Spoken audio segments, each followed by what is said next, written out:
Logan West wasn't the kind of man who believed in romance. With his sharp looks, confident charm, and a real estate empire built from scratch in the heart of Los Angeles, he had no shortage of women interested in him, but none had ever touched his heart. The reason? Logan's past was far from simple. As a child, he watched his mother walk out on his father, leaving behind a man broken and bitter.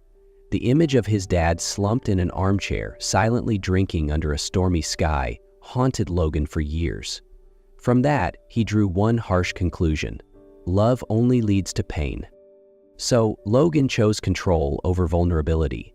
He built a life of structure and independence. He had everything: a luxurious mansion, sleek sports cars, and short-lived relationships that never lasted more than a few weeks. Love, marriage, anything that threatened to shake his grip on life. He kept it all at arm's length. To Logan, the world made sense through numbers, contracts, and power. The heart? Just a liability he refused to indulge. Emotions were messy, unpredictable, and dangerous. But as fate often does, it had its own plans. And it came crashing into his perfectly calculated world in the most unexpected way, beginning a journey that would challenge everything he thought he knew. That morning, Logan had just left the gym, sweat still clinging to his skin, when his phone rang. It was Mr. Aldridge, his family's longtime attorney. His voice was deep and measured. "We need to meet. It's urgent. It concerns your grandfather's will." Logan didn't think much of it. His grandfather, Harold West, had always been stern, traditional, and emotionally distant, especially after Logan's mother left. Logan walked into the meeting like he was heading to a finance briefing, but what Mr. Aldridge said next flipped his world upside down. To inherit the full estate and business shares from your grandfather, you must get married within the next 10 days. If not, everything will be transferred to a charitable foundation he established. Logan stared blankly. "You're joking." "I'm completely serious. It's written clearly in the will, legally notarized, witnessed, and binding. If you don't fulfill the condition, the assets are permanently locked away." Part of Logan wanted to walk out. The idea of being forced into marriage just to claim money felt like an insult. But another part, the cold, calculating part, kicked in. This wasn't just about wealth. It was about power, control, legacy. And for the first time in years, Logan found himself staring down the one thing he'd always avoided: marriage. 3 days passed, and Logan still hadn't made a decision. He toyed with a few names, models, businesswomen who had graced his arm at lavish events, but none seemed trustworthy enough for a marriage, even a fake one. The idea of hiring someone through an elite matchmaking agency briefly crossed his mind, but Logan hated the thought of becoming a circus act or someone's target. He needed someone who understood exactly what this was: a contract, not a romance, no illusions, no strings. Then, on a quiet evening while seated in his study, Logan's eyes drifted to one of the security monitors. His gaze paused on a familiar figure, Elena, the housemaid, who silently cleaned the living room every night. Elena had been working in his home for almost a year. She was quiet, efficient, and consistently precise in everything she did. But more than that, there was something real about her. She never tried to impress him, never looked at him like a lottery ticket. She had once been an art student, but after losing both her parents suddenly, Elena dropped out to work full-time and support her younger brother, who was still in high school. Logan hadn't asked, but he'd overheard the story from his house manager, and tonight, watching her calm expression through the screen, a wild idea began to take shape. She wouldn't use him. She needed money. He needed someone he could trust. It might have been a crazy idea, but to Logan, Elena just might be the most logical answer to an impossible problem. The next day, as Elena was cleaning the living room windows, Logan walked in. For the first time since she had started working there, he spoke to her not with a request or a command, but with a question that left her stunned. "Elena," he began, his voice lower and slower than usual, "I have an unusual proposal." She turned around, brows furrowed. "What do you mean?" "I need to get married. Within 10 days, not for love, because of my grandfather's will, and I want you to be my wife in this arrangement." Elena stood frozen, as if she hadn't heard him right. "You're joking, right?" "I'm serious," Logan said, locking eyes with her. "We'll get married, live together for a short time to make it official, and I'll secure the financial future of you and your brother." Elena clenched her hands, her heart pounding. A part of her screamed that this was ridiculous. She was just a maid. How could she possibly fit into his world, even temporarily? But then she thought of the overdue bills, her brother's tuition, and the rent that was days from default. This deal could change everything, if she was brave enough to take it. "Can you explain what exactly you want me to do?" she asked, her voice small but steady. "Just play the role of my wife for 10 days. I'll handle all the costs, the wedding, our stay, everything. After that, you're free to walk away with enough money to never worry again." Elena looked at him for a long moment. Then, slowly, with visible hesitation, she gave a soft nod. "All right, I'll do it." 3 days later, a strange kind of wedding took place in the quiet corners of the West Estate. No expensive wine, no glamorous guests, no loud laughter. Just a small garden behind the mansion, a few neatly arranged chairs, and simple white flowers scattered on the table. Elena wore a last-minute tailored wedding dress. No elaborate lace, no flowing veil, just a soft silk gown that gently hugged her frame. Her hair was tied back simply, her face barely touched by makeup, and yet she radiated a quiet, honest beauty. Logan stood at the end of the aisle, looking like he'd stepped out of a fashion magazine, poised, distant, unreadable. As Elena walked toward him, they exchanged only a slight nod. No smiles, no small talk. They weren't lovers. This wasn't a marriage born from passion. This was a transaction.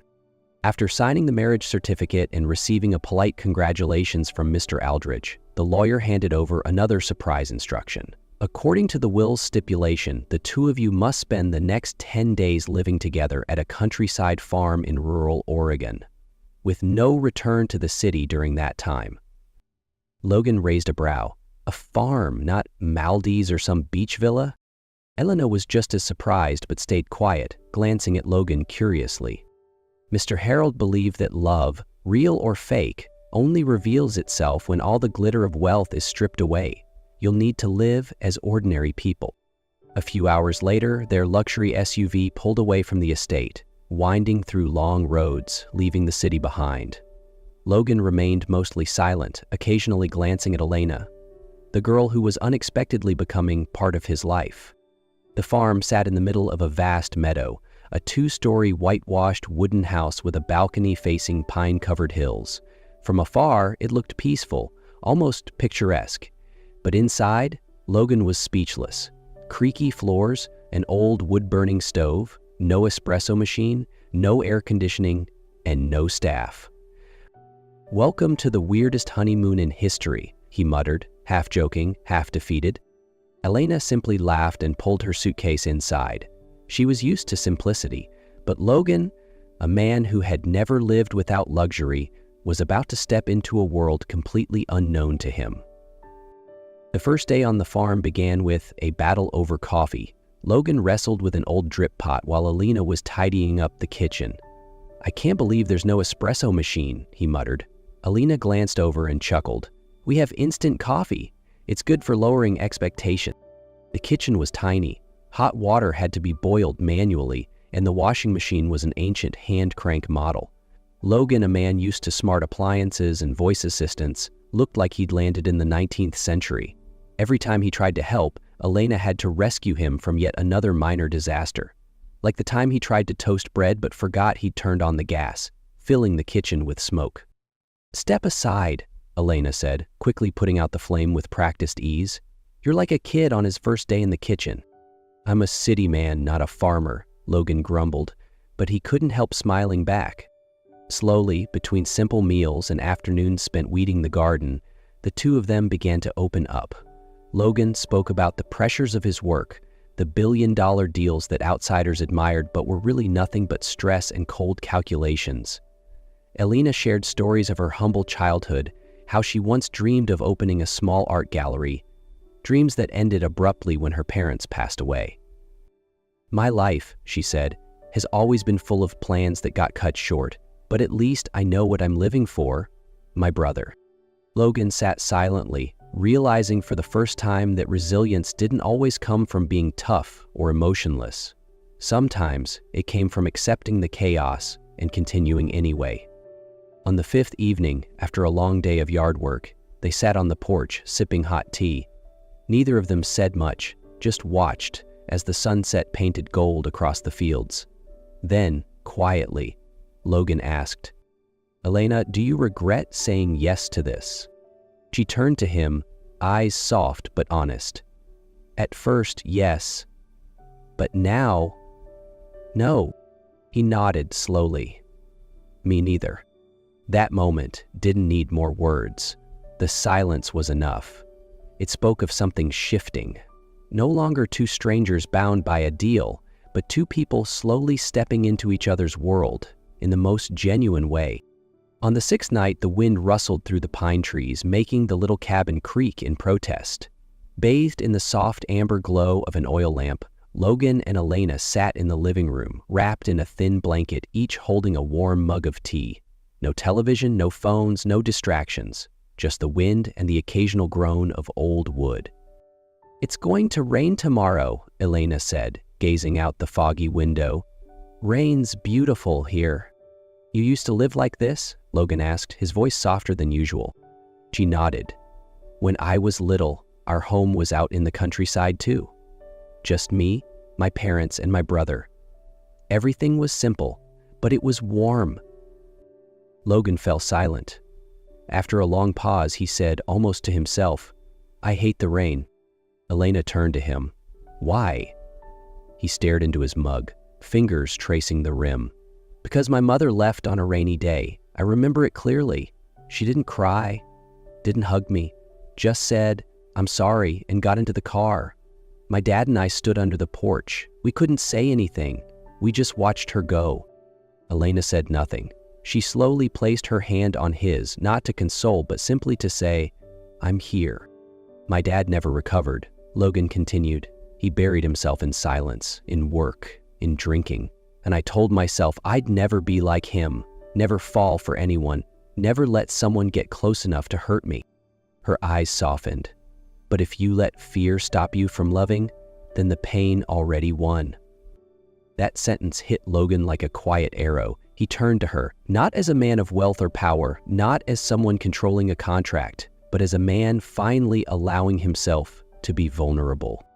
"You're not like anyone else," he said quietly. "You don't judge, you don't pry, you're just there." Elena smiled gently. "Because I've had my own wounds, and I've learned that sometimes the best thing you can do for someone is simply listen." In that moment, time seemed to pause. Logan felt something loosen in his chest, a weight he hadn't realized he'd been carrying for years, lifted.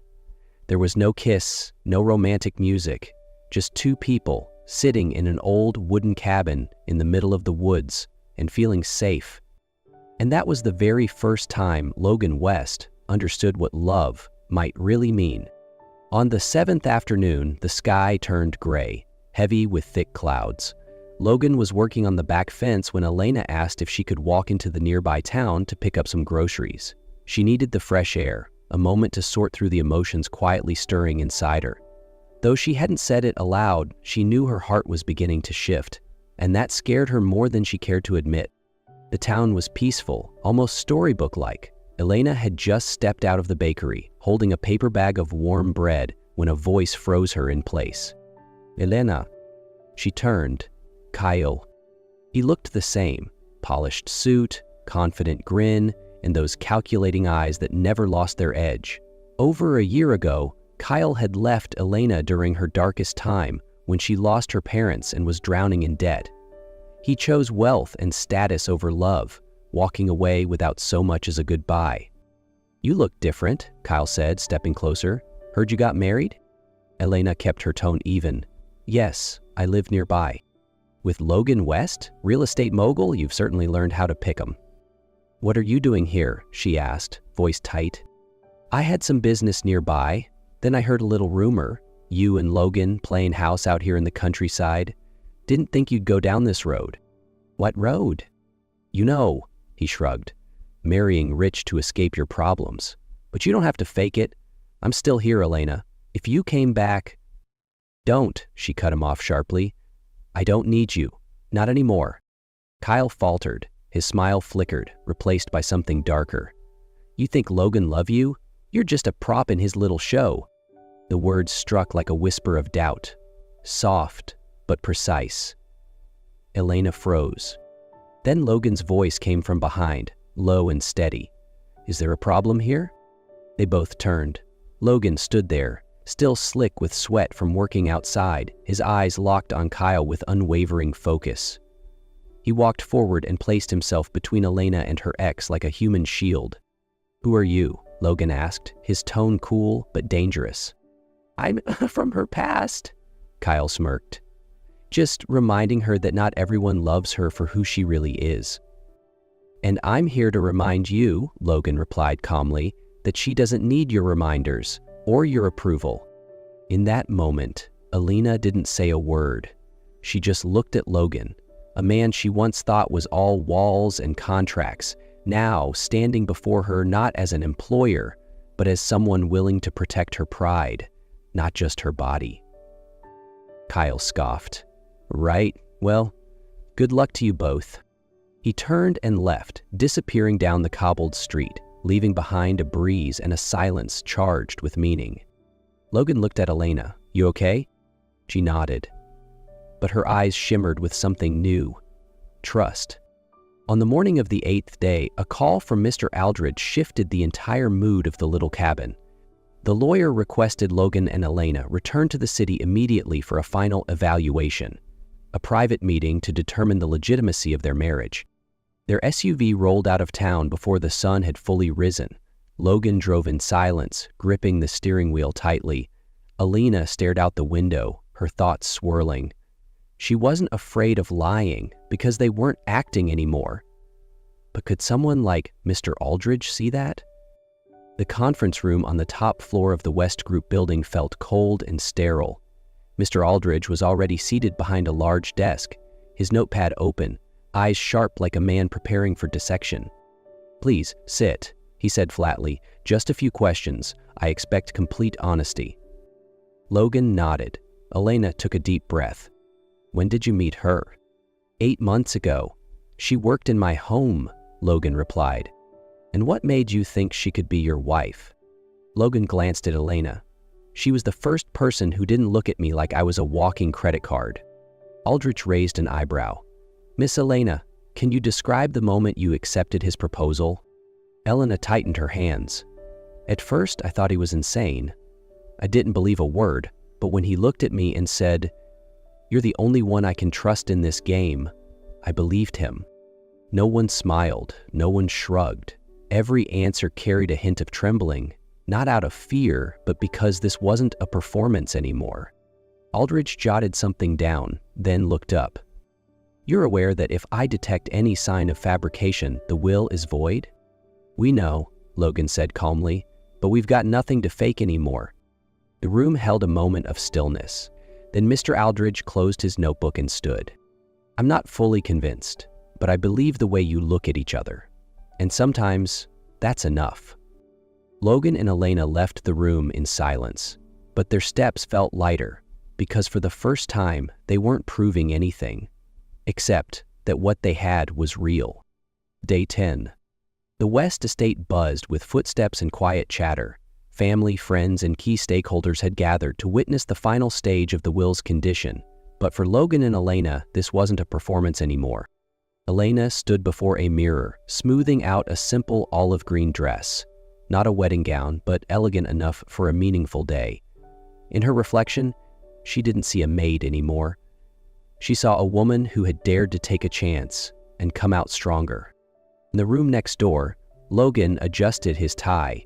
His eyes, once guarded, now softened. In the mirror, he didn't see the cold businessman. He saw a man in love. When they entered the grand hall, all eyes turned to them. Mr. Aldrich stood at the front with the final declaration, but before he could say a word, Logan squeezed Elena's hand and stepped forward. I know this began as a contract, he said, voice steady but trembling at the edges. But somewhere along the way, It stopped feeling like a deal. In these 10 days, I didn't just find someone I could trust. I found the one person who made me feel whole again. You reminded me that I still had a heart and that it was worth something. He turned to Elena, his gaze holding everything words couldn't. I love you, not because of a will, not because of pressure, but because you taught me what it means to be real. Elena's eyes shimmered with tears. She took a step closer and whispered, I came here for survival, but I stayed because I found home. I love you too, Logan. In that moment, there was no more doubt. They hadn't just fulfilled a condition. They had begun a real life together.